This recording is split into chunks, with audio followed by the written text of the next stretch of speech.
For this tutorial, I'm using the audio workspace. You can reset the workspace by clicking on the panel menu in the Workspaces panel and choosing Reset to Saved Layout.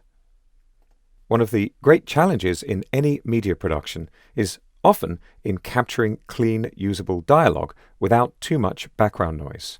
Also, if there's reverb in the environment where you recorded, different microphones are likely to capture different parts of it, which can make it difficult to match the audio from different shots. In this sequence, we have clips that have both noise and reverb. Let's have a listen. Hello, how are you feeling?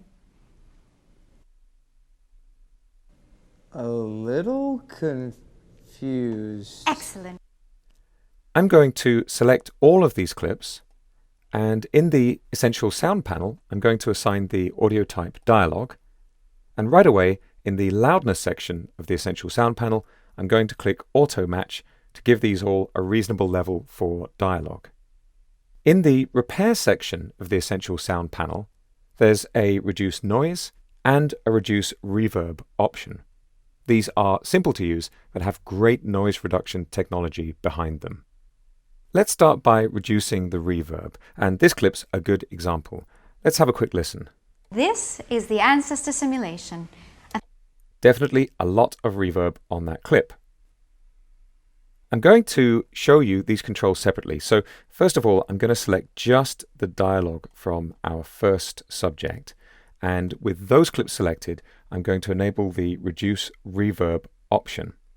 Let's have another listen. This is the ancestor simulation. 1,000 years ago, this is what it felt like to be human. The default setting seems to have done a good job. The audio will get quieter because the reverb was part of the original signal, so it may be worth lifting the level a little bit later on when finalizing the mix. Still, now let's check out the second character's dialogue, and I'll try the Reduce Noise option. First of all, let's listen to this clip. Oh, that's good.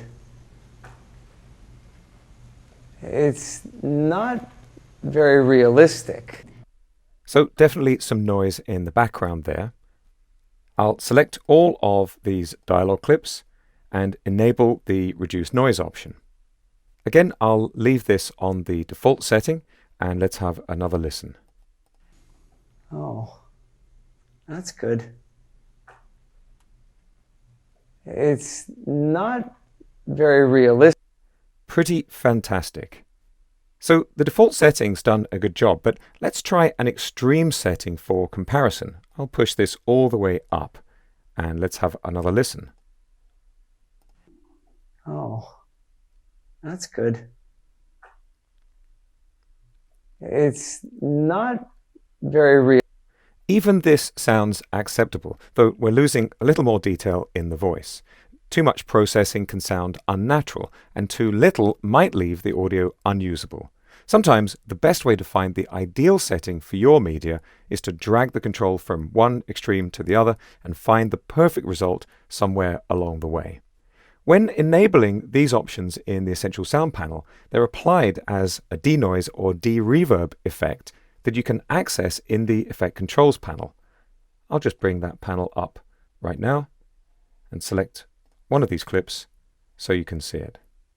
In many cases, you'll find the simpler controls in the Essential Sound panel are all you need, but there's an Edit button in the Effect Controls panel that will take you into a more advanced set of options.